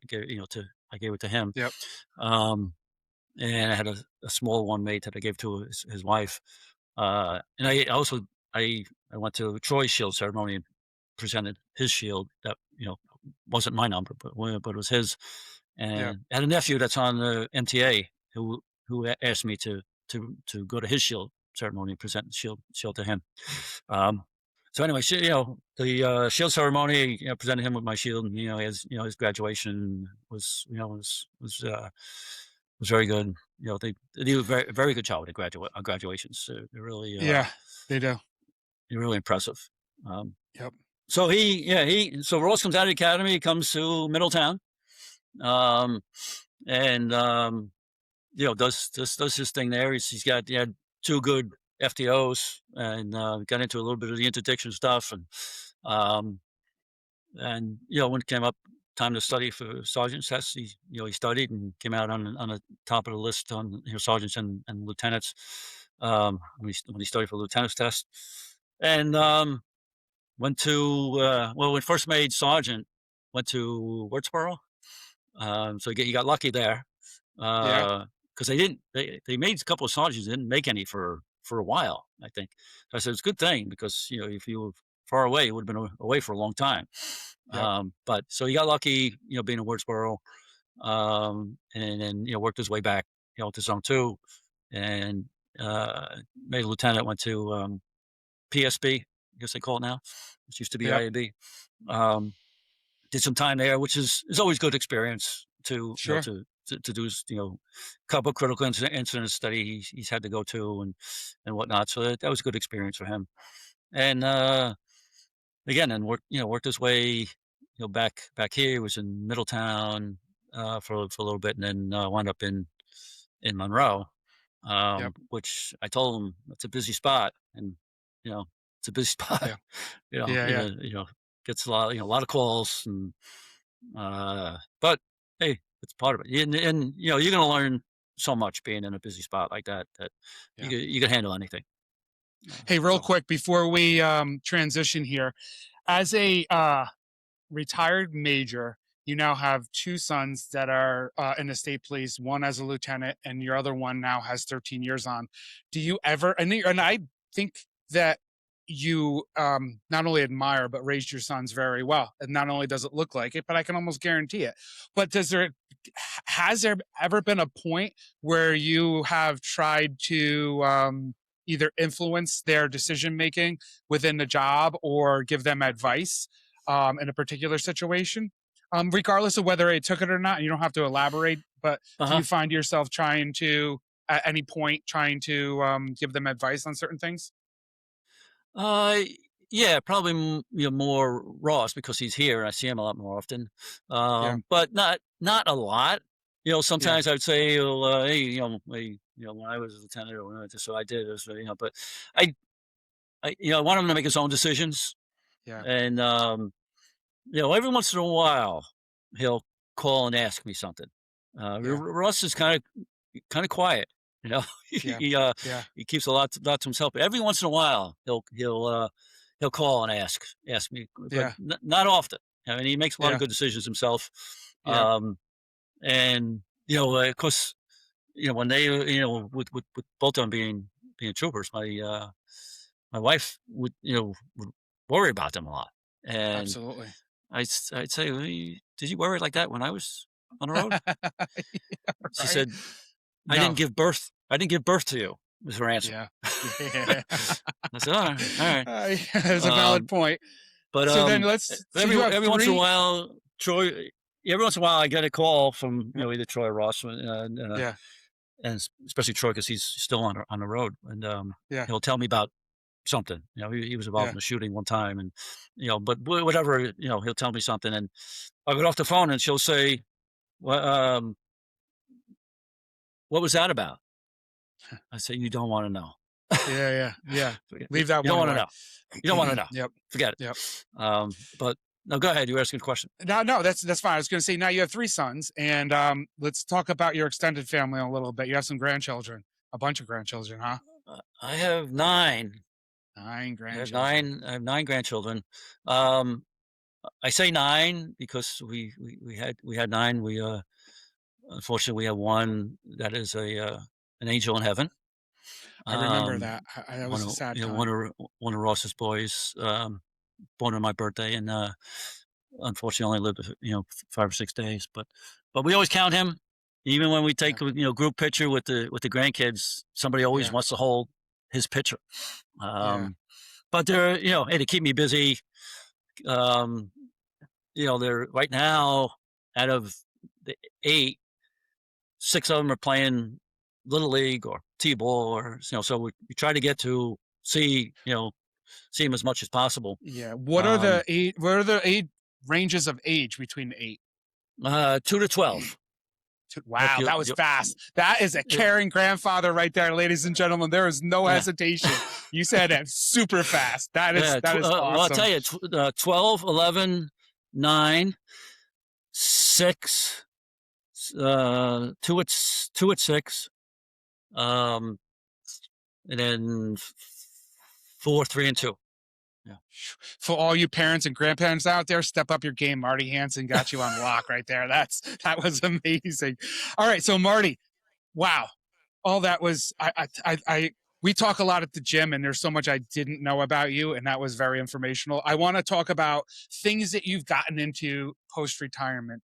One of which is you worked with Annie, your wife, for a few years. I don't remember how many years that was, but you got into the real estate, and I didn't realize that not only were you helping her out, but you also were flipping some homes in that period of time. So Yeah. how Yeah, long how actually, long I did you was, do that? yeah, actually, the house flipping I did actually before the real estate. I started Oh, that before I retired. hmm, I had it was actually one of her clients that you know that's what he did, flipped houses, and that we became friends with. And he said, "Hey, how about we do one together?" So we did put in some money, and we bought a foreclosure, fixed it up, sold it, and he says, "All right, let's do another one." So we had formed a partnership with him, and flipped probably maybe about 8 houses or so, and it was good. I mean, we made money off each house. We didn't get rich, but we made money. But we're doing a lot of work ourselves. So I yeah, had, he had obviously a construction background. I had There was a lot that I could do, but we did a lot of the work ourselves on the houses. Annie would we were buying foreclosures. yep, We'd look at them and say, all right, what can we, how much can we pay for this? Well, what do we want to pay for it? How much we have to put into it, and what can we sell it for? yeah, And see, if we can make a few bucks off it. So we did that for a while, and then what happened? Annie was a nurse before she got into real estate. She left nursing, started getting into real estate around the time when my sons were getting ready to buy houses, and said, I want to get into this and maybe help them out a little bit. She quickly became very good at it, and she, it's a tough profession to do part time. yeah, And matter of fact, I wouldn't recommend. I would never use a part time realtor because they, I mean, why? Why would you? Biggest investment in yeah, your life. Why would you use somebody that's doing it part time? But yep, she was doing it. She started out doing it part time, and she you got a lot of momentum during the summer when she was off from because she was a school nurse at the end of her nursing career, and then she had to go back to the school. So after a couple of years, she said, I think I could do pretty good at this if I did it full time. So I said, well, go ahead. yeah, You could always go back to nursing at yeah, any time, at anywhere. exactly. And again, she quickly became very good at it, and very busy. And and as you know, because you did a little real estate yourself, Yep, see what was happening was, she got so busy that if she was out showing houses, and she had an appraisal or an inspection or something, that she had to pay another agent to go do that for her, because she had to be a licensed agent to go open the door, right? yeah, So um, I said, hey, I can get my license and I can do that stuff. You know, yeah, so I did. I went and took the course, um, and got licensed, and I started, working with her with that. And right around then, is the industry just exploded. It got crazy yeah, busy. She got very busy. yep, I was thought I was just going to go open a couple of doors every once in a while. Got Wound up doing a lot more than I signed up for. yeah. Um, but it was good. It was busy. It was lucrative. I mean, I worked with her for about 5 years, and those 5 years we averaged about 60 houses a year. So I remember that. I remember it that was time. it was busy, but you're working 7 days a week too. Yep, You know, yep, and after about 5 years, um, some things started to happen where guys my age that I've either worked with or known, associated with, started dying. yeah, And I said, wow, I'm 67 now, but going back a couple years ago, um, there was a guy I went to a command school, school police staff and command put on by Western University. It was a 10-week course down in New Jersey State Police Academy. He retired as a major from Delaware State Police that I stayed friends with, it's funny that the state guys that were in that course, because of state rates that the state is paying, we all wound up in the same hotel, and we became friends. We got Pennsylvania, Delaware. So this one guy that was retired as a major in Delaware 2 years ago, we were talking about. He was just turning 62. He was a few years younger than me, about taking Social Security and whatnot. That was in November that year. A couple weeks later, in December, the guy drops dead, Oh, dies, Jesus. and I uh, I went down to his wake down in Delaware. On the way back, I called my wife up and I said, "I'm done." So "You done with what?" I said, "I'm done with real estate. I'm done working. I'm done." Yeah, yeah. I said, "It's just And the thing about the real estate is, having a pension, Social Security. She has a pension. If I had a couple of good investments, I I didn't need real estate money just to put Yeah, food on my yeah. table, and still don't. But she still is doing. She's not ready to give it up yet. But um, and I tell her, if you don't spend the money, your daughter-in-laws will. Well, uh, Hey, real uh, quick. I don't want uh, to take. I want to spend 1 second on Annie, real quick. So, for anybody yeah, that doesn't know, Annie has won countless awards for her work in the real estate industry on productivity, and she's just Annie's a different breed. Much like you, she's a very caring individual. She goes out of her way for almost everybody she works with, and I just truly appreciate her. She's the one at the gym I go up to and I give a hug to. I don't hug anybody like that's not me. I just love your wife so much, and I don't want that to sound weird. I just love you guys, but I love your wife so much, and I appreciate you guys so much. Your wife is amazing. Thank you guys so much. But as a segue, let's start talking about some of these charities that you got involved with. Let's go with the, sure, if you don't mind, let's go with the bridge dinner first. We could sure. talk about that. Yeah, so I've gotten involved with a few different things, and like I said, I was blessed with a great career, and Yeah, to me, it's a little bit of just giving back to law enforcement, really. So the Bridge Dinner, it's a Troopers Bridge Foundation. It started back in 1997. There was a trooper by the name of Scott Gonzalez from New Jersey that was brutally murdered. Looking for a bad guy. Um, Went down like a dead end road. The guy was coming at him, hit his car head on, trapped him in the car. He got out and just murdered him.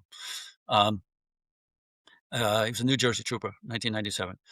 The Pennsylvania troopers that were just across the bridge from where that happened uh, met the Jersey troopers at the bridge and said, "Hey, how can we help you? How can we help the Gonzalez family? How can we help his wife Maureen?" And they decided to have a dinner. And the first dinner was like beer and pizza, and yeah, they raised some money. And that was back in 1997. Well, so that was Jersey and Pennsylvania. A couple of years later, they brought New York in to the foundation after they've done a few dinners, because again, you're crossing the bridge right into New York, and we share a lot of the same clients. So yeah, yeah, it's a good camaraderie thing and good to make those connections. So that over the years, and you've been to the dinners, has morphed into what it is today. Which we used to have it inside, in a room inside, but it would get so crowded in there at the Shawnee Golf Resort down in Shawnee, Pennsylvania. Um, During COVID, we moved it outside and put up a big tent that fits like 500 people, and so we have this dinner every year that we honor troopers from all three of those agencies that either died in the line of duty, severely injured, have some type of family tragedy, and we do some fundraisers throughout the year to raise money to support those families and other families throughout the year. That it's really about troopers helping troopers, and so I got involved with it. I probably been going to the dinners at least 15 years or so. But I've been more involved with it, obviously, since I retired. I'm hmm on the board board there with Jimmy Whittle. We have a couple other guys that are involved. Joe Gallagher, who's still working as a senior, is involved. Chris Fox, who's a retired investigator, is involved with it. But so um, we raise money. We have this dinner that we honor those troopers. This year, we're honoring Trooper Anna Orlino, who was from Troop C, who was on her way home after her shift. Was involved with she was pregnant, involved in a head-on collision where she was severely injured, and so we're going to honor her at the dinner this year, and also Trooper or Sergeant Station Commander Nigel Barnett, getting on his That way was a into work. motorcycle accident. Motorcycle was he Yeah. got killed in a motorcycle accident. So those two we're honoring this year from New York State. Pennsylvania, I think they had 4 guys shot last year, all survived, but they're going to be honored there, and there's a couple of Jersey troopers that are being honored next year because we go by calendar year. Unfortunately, Pennsylvania had the guy shot killed earlier this year. Yep. That will obviously honor next year. But one of the things that we're doing different this year is we're going outside the foundation. Back in December, was a Delaware corporal that was brutally murdered. Again, only because he was wearing a uniform. I remember. Guy by the name of Ty Snook, the corporal, working an overtime detail at DMV, and the guy just comes up behind him and just shoots him. As Corporal Snook was dying, he was pushing people out of harm's way to save their lives. So this is, we as a board, we talked about this, and we said we'd never done this before, gone outside the foundation, which is New York, New Jersey, Pennsylvania, and unanimously we all said, let's do it. So I was tasked with reaching out to Delaware, which I have. I talked to his troop commander there, and his wife is coming. Very strong woman. I've heard her. I've heard her speak at. I watched the funeral on TV, and heard her speak. Very very strong woman. That's another thing about funerals. In my 32 years, we lost 36 troopers. Excuse me, a drink. Yeah. And I went to almost every one of those funerals, probably 30 of those out of the 36. Yeah. Plus, surrounding states, New York City, Pennsylvania, Jersey, Massachusetts, Connecticut. I don't know, probably went to close to 50 police uniform funerals. And it's, like I said, we're in a noble profession. We got a target on our backs all the time. So but when anyway, does so this the Trooper Foundation, the dinner this year is June 4th at Shawnee. I MC the event, which I've done for the last couple of years. We run some raffles and stuff there, obviously fundraisers. This year we're running the raffles as 7-gun raffles. Can I say gun? Is that you could throw us off YouTube if I say gun? So you can say whatever you want. So I spell it GUN. We have 7 GUNs. We're raffling off 7 guns, and we're auctioning off 4 more. One is like a $3,000 rifle that we got donated that we're auctioning off, plus a bunch of other raffles. So this year we're gonna have we'll have the wife of Ty Snook come to the dinner, which is the first time we're reaching out outside the foundation. But hey, anybody who wants any information about that, we do have a website, troopersbridgefoundation.org. You can go on there and there's a button to make a donation, for people that are looking to support the foundation. You can go on there and make a donation. So that's the one thing I'm involved with. Yeah, and you guys, quite a so bit. usually at the dinners, you also provide some merchandise. You have some challenge coins, some shirts, and some stuff that you sell there as well for anybody that's interested in that. Yeah, we sell shirts, coins. We design the coin and the shirt for the dinner around the guest speaker. Okay. usually, and this year we're actually including Delaware State Police on our logo. But we always usually have some really great speakers. Last year uh, we had, oh god, I'm drawing a blank on his name, but it was a guy that retired that Art Warden took his place with the county. Um, Oh, yes. but he was a great speaker, helicopter Yeah. pilot in the Army, Yep. a lot of missions that he flew, and he was great. We've had some really good speakers in the past.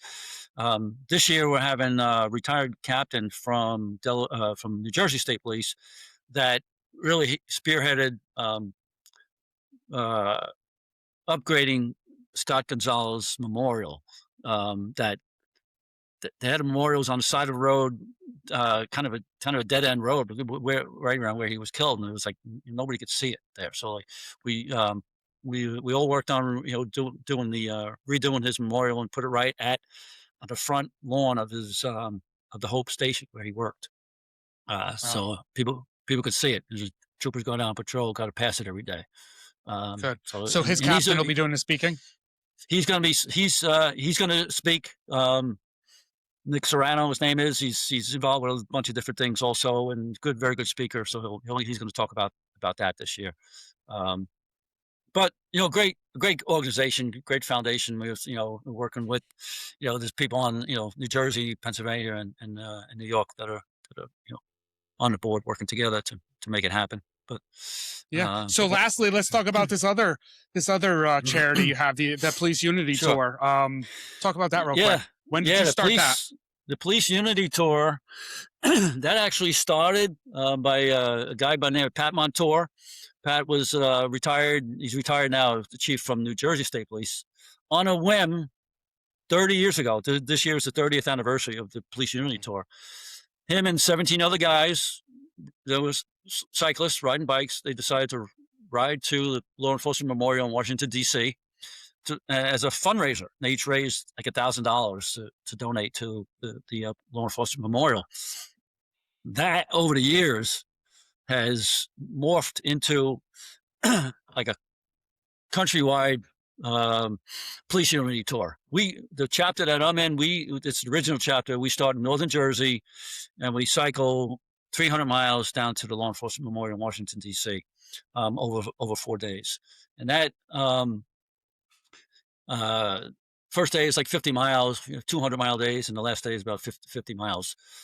We have in our chapter probably 600 cyclists or so, but there's 8 different chapters throughout the country, and even in our chapter, we have guys from all over the country. Texas, there's a group that comes from East Tennessee that they bring about a dozen motorcycles too, because the motorcycles take care of all the traffic, close the roads and everything. Uh, Washington State, all from a lot of Jersey, North State. We actually had 11 or 18 Israelis that rode with us last year. Oh, wow. A couple from Puerto Rico. And as we head south in Jersey and get over into Wilmington, Delaware, we merge with 2 other chapters. So then we're over 1,000 strong. Yeah. And it gets a little crazy sometimes. You gotta when you're riding with a group like that, you got to pay attention because there's crashes. Yeah. If people dropping a water bottle, or there's potholes sometimes. When you ride with a group like that, people always calling stuff out. Calling if Yep. we're slowing down. There's a pothole, is a grate, manhole cover, or actually last year's one of the girl yelled out non-binary hole cover instead of manhole cover. But we have fun with it along the way too. Yeah. But again, that also it's a fundraiser for the Law Enforcement Memorial Yeah. and the museum down there. And we meet at the old RFK Stadium. It's about 5 miles outside of the DC, where the memorial is, and that's where all 8 chapters come together, from California, from all over. And last year we were over 2,400 cyclists. Wow.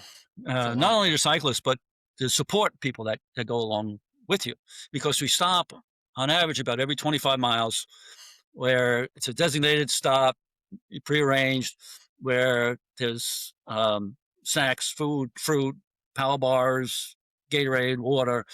You stop for about 20 minutes, and then you're back on the bike again. Lunch.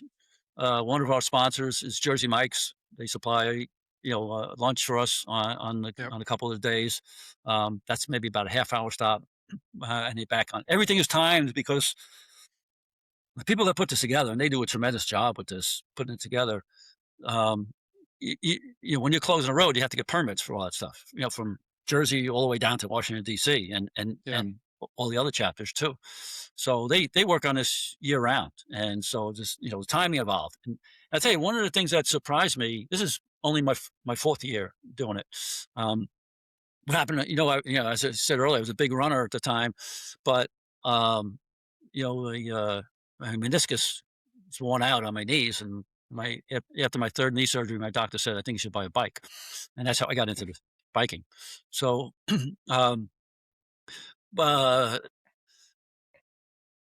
kind of lost my train of thought. What was I saying? So, The what, bike, so go ahead. yeah, so I was saying You're what surprised me more than anything when I first started doing this yeah. is the support along the way. I mean, people still like us. Yeah. When we go past a fire department, they have the rigs out there, big flag that we ride under. Any police department that we go to, they're out there at the curb saluting us as we go past. That's awesome. What surprised me more than anything is any school that we pass, they have, and I'm saying from pre-K to seniors in high school, they have them out at the curb with signs, flags, giving us high fives and everything. Oh, that's cool. And there's one apartment complex that we pass, must be 4 stories high. Every balcony has a police flag on it. There's a flag with a blue line through it. Mm. People out on the balconies cheering you on and everything. So the support along the way is just phenomenal. And the people that you meet, you're riding along with people that, from all over the country, really. Yeah. A lot of police officers, but also the other people that ride with us are the survivors. Yeah. I last year rode next to, talking to this woman who lost her husband 15 years ago in a drug bust that went bad. And she's been Yeah. riding in it ever since. And this Wow. was the first year that their 18-year-old son was also riding in it. So Oh, they're that's both cool. they're both riding in it.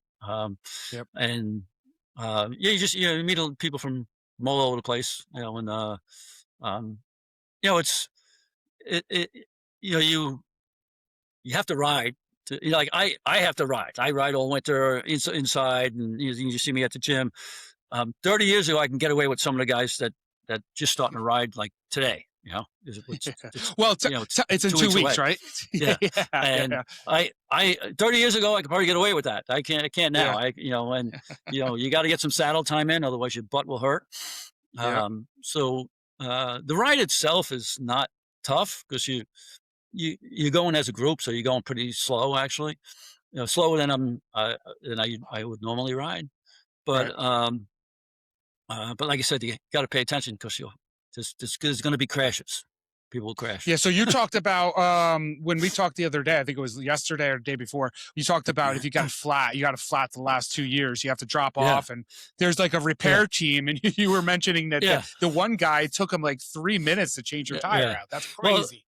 yeah. Like I said, the people that set this up, they do the hotels, food, and Yep. everything, and they have at the back of the pack. There's there's a bus. First of all, for those who can't make it. If you drop off, there are some marshals. If you go on YouTube and you put in police unity tour, there's a lot of Yep. videos in there. And you'll Yep. see because we all wear the same thing. That's a whole unity thing. Um, and even the helmet covers are the same, except for the marshals. They have yellow ones. And if something happens, if there's a crash or something like that, you have to keep going, and the marshals will take care of that. Well, if you drop something, you can't stop to pick it up.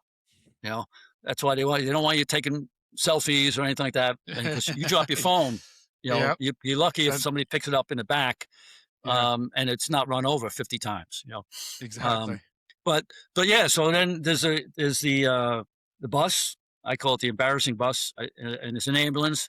And I said, I'll get in the ambulance before I get in the bus. You know, just I just can't do it. I can't get in the bus. Yeah, yeah. Um, So actually, when you get and down to then your final destination, how long do you guys stay there, and what's that like? all right. Well, let me finish about Yeah, go ahead. the Sorry. bike mechanic. The bike Oh mechanic yeah, is yeah. a truck that pulls a trailer, Yep. behind him, and there's a guy in the trailer, usually two people. And so if you have a bike issue, Mm, you pull off to the right side of the road. You keep your helmet on because then they know it's a bike issue. If you take yeah. your helmet off, it means you got a different issue. Okay. You can't make it or whatever. Yeah. So the truck with the trailer stops.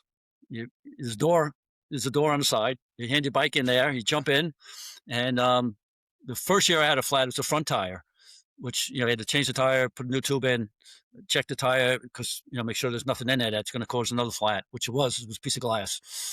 Yeah. So I timed the guy, and he changed my tire in 4 minutes.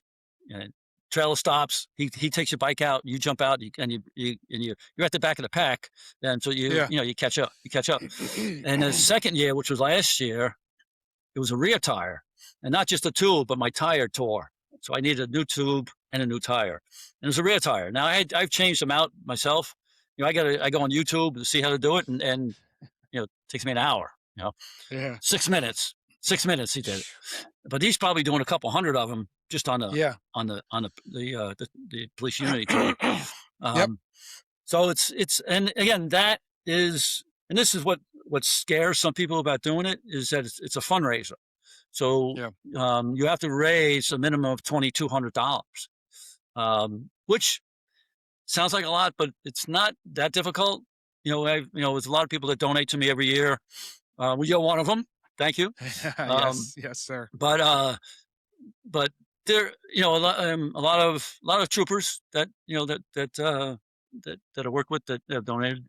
Although cops are pretty cheap in general, but Yeah. uh, That is true. That is very but true. I get a lot of donations. You got to get a minimum of 2,200. I even have people that I went to high school with. They see I posted on Facebook or something, and tell a little story about what we're doing.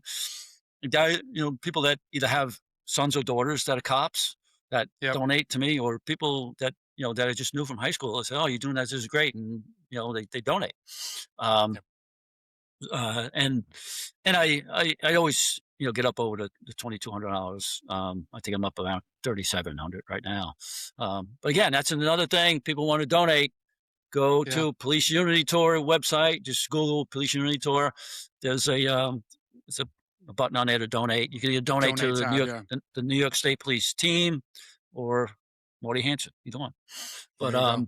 But one of the things about uh, the Police Unity Tour, right, we should have more people involved with it. I think we're putting Yeah. 8 names. We're putting 8 names on the wall this year. And I think we only have maybe 2 or 3 current members. The rest, some retired guys. We have Yeah. our team is Team Hudson Valley, and Yep. we have troopers. We have someone from Spring Valley, Ulster County Sheriff's Department, Kingston, Saugerties. So we have a group of us that kind of stay together, and which we call Team Hudson Valley. Um, but and we have fun with it. We last year and the year before we had 2 days. The year before we had a day of rain. It rained the entire day, and it was cold. It was cold. It was windy. It was brutal. I mean, Yeah. Jimmy Weddle's another guy that does it with us. And I remember stopping, and Jimmy Weddle and I were next to each other. We were both shivering. And he says, "Oh, I'm glad you're normal. That you shiver too." I said, "Oh, it's brutal." Yeah. But that was a cold, cold day. But you know what? You think about why you're doing it, Yep. and you're doing it for these. The motto with the police unit tour is "We ride for those who died," and those families will never be the same. And then you're going to be Yep. cold for 8 hours. Yeah. Yeah. So that kind of gets you through it. Um, and at night we get together, we barbecue in the parking lot, and tell war stories that are only half true and whatnot. So, um, Exactly. but So real quick, the I other know you're got, yeah, there's plenty you want to talk about still, but so you get down there. How long is the actual, I don't want to say ceremony. How long is that? okay. And then how do you guys get back? I'm sure you probably get a ride back. So we go down there and we like I said, we all meet, all chapters come together at RFK Stadium. And Yeah. then at 2 o'clock we're scheduled to go to actually go to the law enforcement memorial, which is it's only about 5 miles away from there. And that's where all the families are that we're riding for. And there's another thing I didn't mention about that is we usually ride for somebody.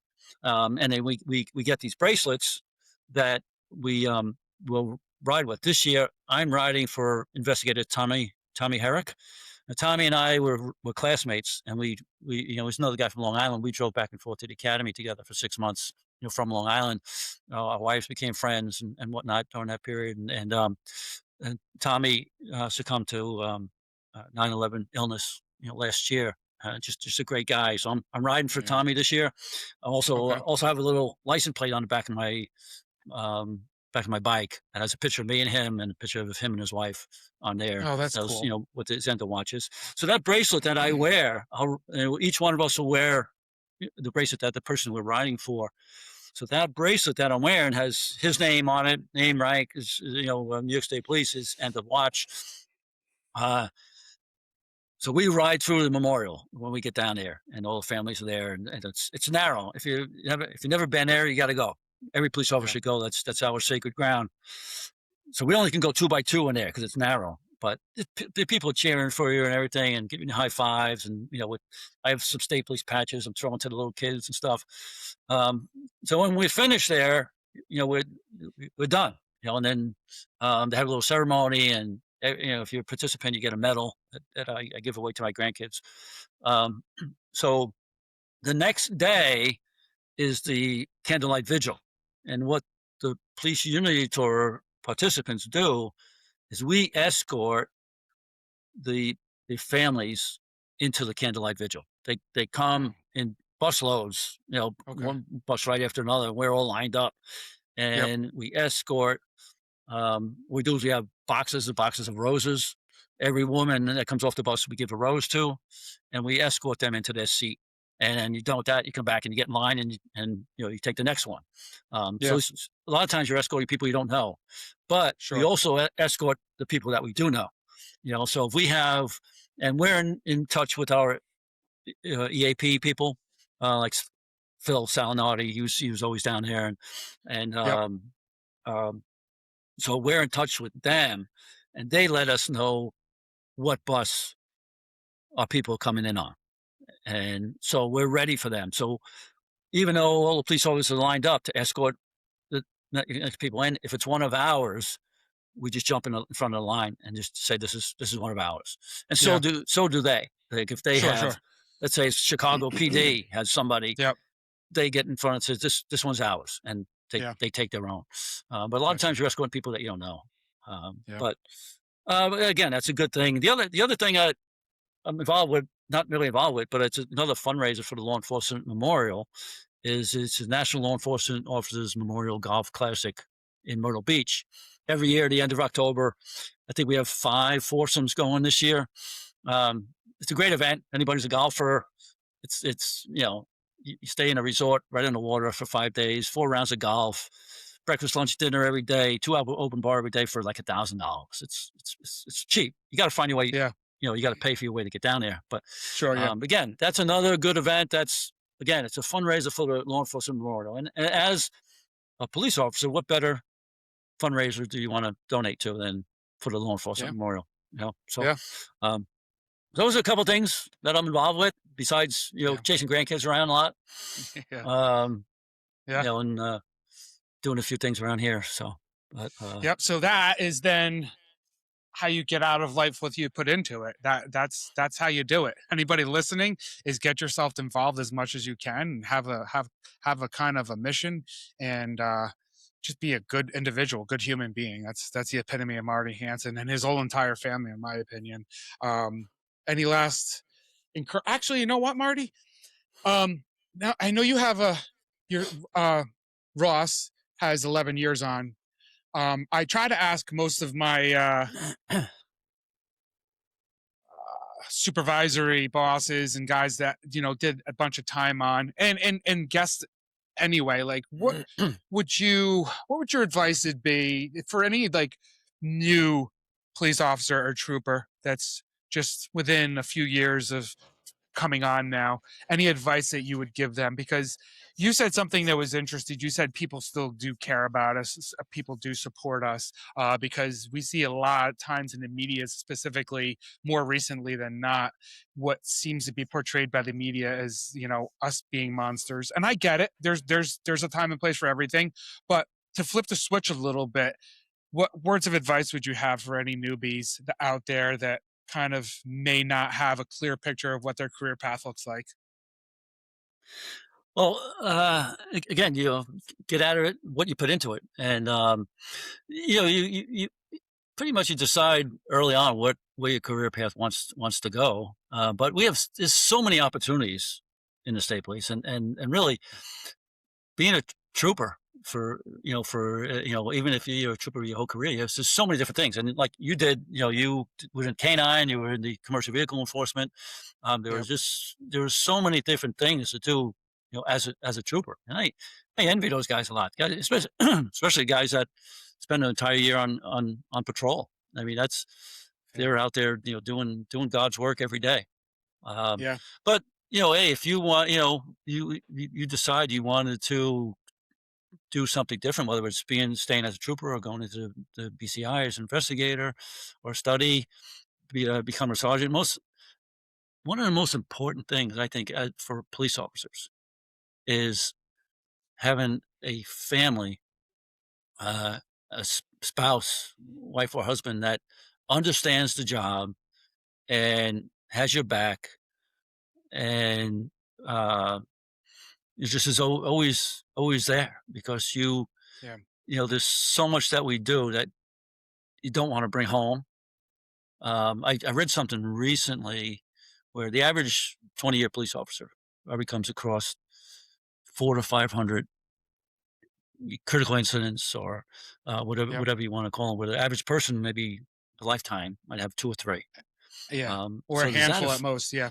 Yeah. So um, a good support system at home, I think, is very important.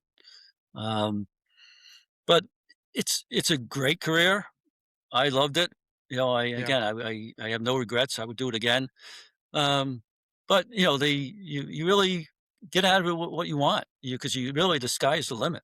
You can really be whatever you want to be with the state police. Um, whether it's working hard and getting a position that you want. Um, it's just working hard at whatever you do. Yeah. Hey, real quick.